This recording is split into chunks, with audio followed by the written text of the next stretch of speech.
ஸ்ரீமதே ராமானுஜாய நமக.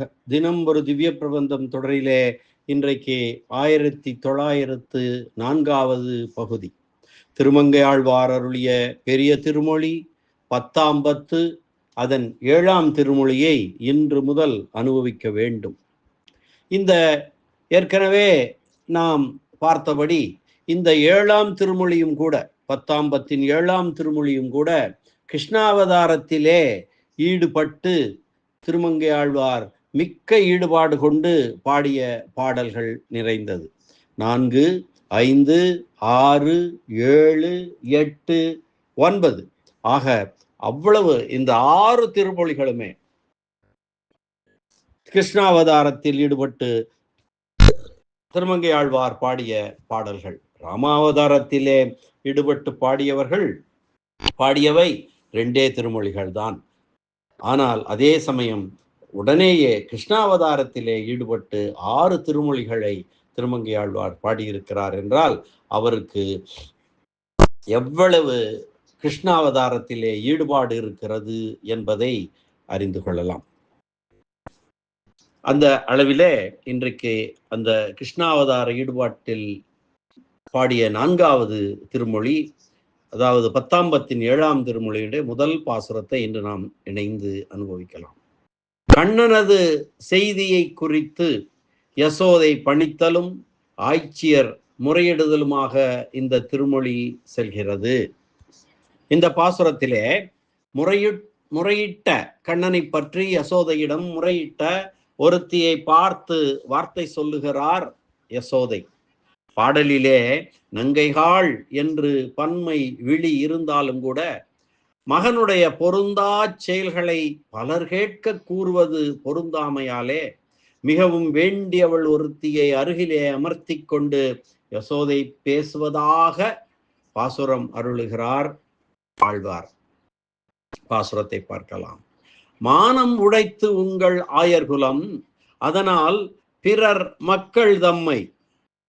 மானம் உடைத்து உங்கள் ஆயர்குலம், அதனால் பிறர் மக்கள் தம்மை ஊனம் உடையன செய்ய பெறாய் என்று இறப்பேன். மானம் உடைத்து உங்கள் ஆயர்குலம், அதனால் பிறர் மக்கள் தம்மை ஊனம் உடையன செய்ய பெறாய் என்று இறப்பன். உறப்பகில்லேன். யசோதை சொல்கிறாள், உறப்பகில்லேன், நானும் உரைத்திலேன், நந்தன் பணித்திலன், நங்கைகாள் நான் என் செய்கேன். நானும் உரைத்திலேன், நந்தன் பணித்திலன், நங்கைகாள் நான் என் செய்கேன். தானும் ஓர் கன்னியும் கீழே அகத்து தயிர் கடைகின்றான் போலும். தானும் ஓர் கன்னியும் கீழே அகத்து தயிர் கடைகின்றான் போலும். மானம் உடைத்து உங்கள் ஆயர்குலம், அதனால் பிறர் மக்கள் தம்மை ஊனமுடையன செய்ய பெறாய் என்று இறப்பன். உறப்பகில்லேன், நானும் உரைத்திலேன், நந்தன் பணித்திலன், நங்கைகாள் நான் என் செய்கேன். தானும் ஓர் கன்னியும் கிளை அகத்து தயிர் கடைகின்றான் போலும். கணனும் ஒரு கன்னியும், ஆய்கொலத்திலே ஒரு கன்னியும் கீழ் வீட்டிலே ஒரு வீட்டிலே சேர்ந்து தயிர் கடைகின்றார்கள் போலும். என்ன நான் இங்கே சொல்லிக் கொண்டிருக்கிறேன், நீங்கள் இருக்கிறீர்கள், அங்கே அது நடந்து கொண்டிருக்கிறது என்பதை சொல்லுகிறாள் யசோதை. இந்த பாசுரத்திற்கான பதவுரை பார்க்கலாம். மானம் உடைத்து உங்கள் ஆயர்குலம், இதனை ஆயர்குலம் உங்கள் ஆயர்குலம் மானம் உடைத்து என்று கொண்டு கூட்டி பொருள் செய்ய வேண்டும். உங்கள் ஆயர்குலம் மானம் உடைத்து, அதனால் உங்களுடைய இடையர்குலம் கௌரவத்தை உடையது, ஆகையாலே பிறர் மக்கள் தம்மை ஊனம் உடையன செய்ய பெறாய் என்று இறப்பன்.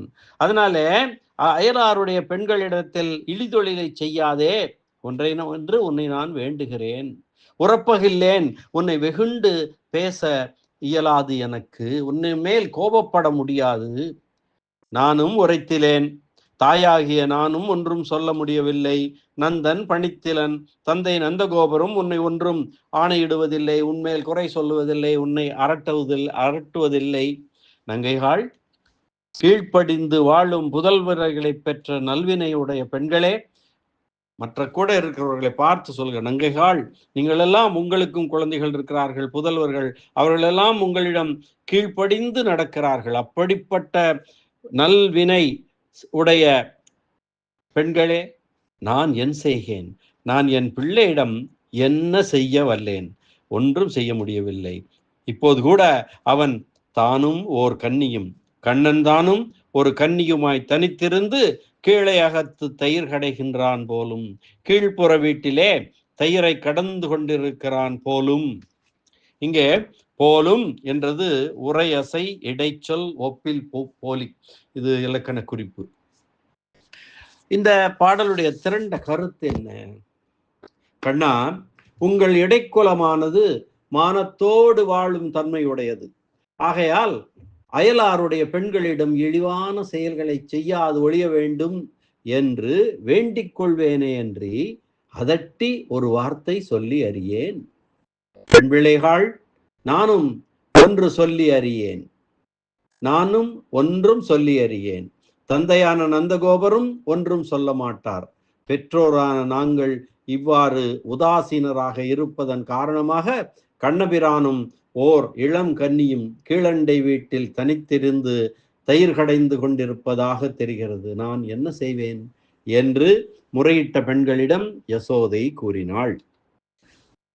கண்ணபிரான் செய்த சில தீமைகளை சில ஆய்ச்சியர்கள் யசோதை பிராட்டியிடம் வந்து முறையிட, அதற்கு அந்த யசோதை ஆய்ச்சியரை நோக்கி கூறும் பேசும் பாசுரமாக செல்கிறது இந்த பாடல். ஆய்ச்சிகளே, கண்ணன் அது செய்தான் இது செய்தான் என்று நீங்கள் என்னிடம் முறையிடுகிறீர்கள். அவனை தண்டிப்பதற்கான வன்மை தைரியம் எனக்கு இருக்குமானால் நீங்கள் என்னிடம் முறையிடுவதில் ஒரு பயன் உண்டு. அவனை தண்டிக்கக்கூடிய வல்லமை தைரியம் எனக்கு இருந்தால் நீங்கள் என்னிடம் சொல்லுவதிலே ஒரு பயன் உண்டு. ஆனால் நானோ அவனை கோபித்து ஒரு வார்த்தை கூட சொல்ல முடியாதவளா இருக்கிறேனே. அவனை நோக்கி நான் ஏதேனும் சொல்ல விரும்பினால் எப்படி சொல்லும் வழக்கம் என்றால், நாயகனே, நமது இடைக்குலமானது மிகவும் கௌரவமாக வாழும் குடி. இக்குடிக்கு இழுக்காக யாரேனும் சுறுசுறுவென்று மறைவாக ஏதாவது சொன்னால் கூட நாங்கள் சகிக்க மாட்டோம். அந்த அளவுக்கு மானம் பேணி வாழக்கூடிய குடி இது. ஆகையாலே மற்ற பெண்களிடம் நீ மோசமாக நடந்து கொண்டால் இந்த குலத்திற்கே கேடு ஆகும். ஆதலால் தப்பான காரியம் ஒன்றும் செய்யாதே பிரானே கண்ணா என்று அவன் கையை காலை பிடித்து வேண்டி கேட்பேனே அல்லாமல் அவனை கோபித்து சொல்லும் வழக்கமே எனக்கு இல்லை. நந்தகோபரும் வாய்விட்டு கண்டித்து அறிய மாட்டார். இப்போது கூட அவன் கீழண்டை வீட்டிலே ஒரு இளம்பெண்ணுடன் உட்கார்ந்து அவளுடன் சேர்ந்து தயிர் கடைவதாக தெரிகிறது. என்ன செய்யலாம்? தங்கைகள், நீங்கள் சொல்வதில் பொய்மை இல்லை. தாய் தந்தையாரான எங்களுக்கோ அவனை தண்டிக்க வன்மை இல்லை. நான் என் செய்வேன் என்கிறாள் யசோதை பிராட்டி. உங்கள் ஆயர் குலம் மானம் உடைத்து கேளார் ஆயர் குலத்தவர் இப்பழி என்று பெரியாழ்வார் ஏற்கனவே பாடியதை நாம் பெரியாழ்வார் திருமொழியிலே அனுபவித்திருக்கிறோம். அதனை இங்கே ஒப்பு நோக்கலாம். கேளார் ஆயர் குலத்தவர் இப்பழி என்று அங்கு சொன்னார். இங்கே உங்கள் ஆயர் குலம் மானம் உடைத்து மயிர் நீப்பின் வாழா கவரிமா நன்னார் உயிர் நீப்பர் மானம் வரின் என்று வள்ளுவன் சொன்னான் அல்லவா? அதுபோல மானம் நிறைந்தது உங்கள் குலம், ஆயர் குலம். அதனால் அதற்கு ஒரு கேடு வரும்படியாக ஒன்றும் செய்யலாகாது என்று என்னால் அவனிடம் கேட்க முடியுமே தவிர சொல்ல முடியாது. இனி வியாக்கியான சக்கரவர்த்தி பெரியவாச்சான் பிள்ளை இந்த பாசுரத்திற்கு அருளியுள்ள உரையினை பார்க்கலாம். மானம் உடைத்து உங்கள் ஆயர்குலம், அதனால் பிறர் மக்கள் தம்மை ஊனம் உடையன செய்ய பெறாய் என்று இறந்து கூறுவேன். உங்களுடைய ஆயர்குலம் கௌரவத்தை உடையது. ஆகையால் எங்கேனும் ஓரிடத்திலே தங்கள் ஒழுக்கம் பற்றி தகாத சொற்கள் பேசப்பட்டால் அவற்றை காதால் கேட்டாலே பிறகு உயிரை வைத்துக் கொண்டு மானம் காரணமாக வாழ மாட்டார்கள் ஆயர்குலத்தவர். ஆகையால் பிறருடைய பெண்களிடம் நீ கலவி செய்த சுவடு ஏற்படுமாறு செய்யாதே என்று இவ்வாறு உன்னை இறக்கிறேன், உன்னை வேண்டி கேட்டுக்கொள்கிறேன், உன்னை கெஞ்சி கேட்டுக்கொள்கிறேன் என்பதாக சொல்கிறாள் யசோதை.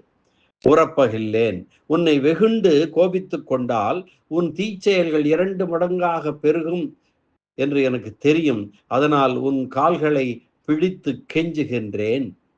நானும் உரைத்திலன், நந்தன் பணித்திலன். நான் சொல்லியவற்றை செய்தல், தகப்பனார் சொல்லியவற்றை செய்தல் என்பதையே விட்டுவிட்டு நாங்கள் சொல்லிய எவற்றையுமே செய்யாத பருவம் அல்லவா கண்ணனாகிய உன் பருவம். நானும் உன்னை ஒன்றும் செய்ய சொல்லவில்லை, தகப்பனாரும் உன்னிடம் ஒன்றும் சொல்லவில்லை. நங்கைகாள், நான் என் செய்கேன்? நீங்களும் எல்லாம் பிள்ளைகளை பெற்று வளர்க்கிறீர்கள் அல்லவோ? இனி நான் என்ன செய்ய முடியும்? தானும் ஓர் கன்னியும் கீழையகத்து தயிர் கடைகின்றான் போலும். எல்லோரும் அவனை குறை கூறுவதற்கு ஊகம் மாத்திரமல்லாமல் நேரடியாக காரணமும் இருக்கிறது. கண்ணனும் இப்போதும் கூட கண்ணனும் இடைக்குல கன்னி ஒருத்தியுமாய் தனித்திருந்து தயிர் கடைவதை கண்டால் இவ்விருவரிடையேயும் கலவி உண்டு என்று சொல்ல துணிவதில் ஐயம் ஏதும் உண்டோ என்று யசோதை பிராட்டி ஒரு என்ன சொல்வது, வருத்தத்துடன் சொல்வதாக அமைந்திருக்கிறது இந்த பாடல். உள்ளுக்குள்ளே அவளுக்கு ஒரு பெருமை. அனைவரிடம் கண்ணன் எம்பெருமான அந்த லீலைகளை உள்ளுக்குள் அனுபவிக்கிறாள். ஆனால் வெளியே அதை அதை அதை கண்டிப்பது போல அந்த ஆய்ச்சியரிடம் சமாதானப்படுத்தும் முகமாக இதனை சொல்லுகிறாள் யசோதை பிராட்டி. அந்த யசோதை பிராட்டியின் வாயிலாக ஆழ்வார் பேசுகிறார். மீண்டும் ஒரு முறை பாசுரத்தை அன்வைக்கலாம். மானம் உடைத்து உங்கள் ஆயர்குலம், அதனால் பிறர் மக்கள் தம்மை ஊனம் உடையன செய்ய பெறாய் என்று இறப்பன் உறப்பகில்லேன். நானும் உரைத்திலேன், நந்தன் பணித்திலன். நங்கைகாள், நான் என் செய்கேன்? தானும் ஓர் கன்னியும் கீழையகத்து தயிர் கடைகின்றான் போலும் என்ற இந்த அற்புதமான பாசுர அனுபவத்தை இந்த அளவிலே நிறைவு செய்து மீண்டும் நாளை சந்திக்கலாம் அடுத்த பாசுர அனுபவத்துடன். நன்றி, வணக்கம். ஸ்ரீனிவாச வெங்கடேச ராமானுஜதாசன் திருவரங்கம். கண்ணன் எம்பெருமான் திருவடிகளே சரணம். அரட்டமுக்கி அடையார் சீயும் கலிகன்றி கலியன் பரகாலன் திருமங்கையாழ்வார் திருவடிகளே சரணம். வியாக்கியான சக்கரவர்த்தி பரம காருணிகர் ராமாயண பெருக்கர் உரைப்பெரு மன்னர் பெரியவாச்சான் பிள்ளை திருவடிகளே சரணம். ஆழ்வார் எம்பெருமானார் ஜீயர் திருவடிகளே சரணம்.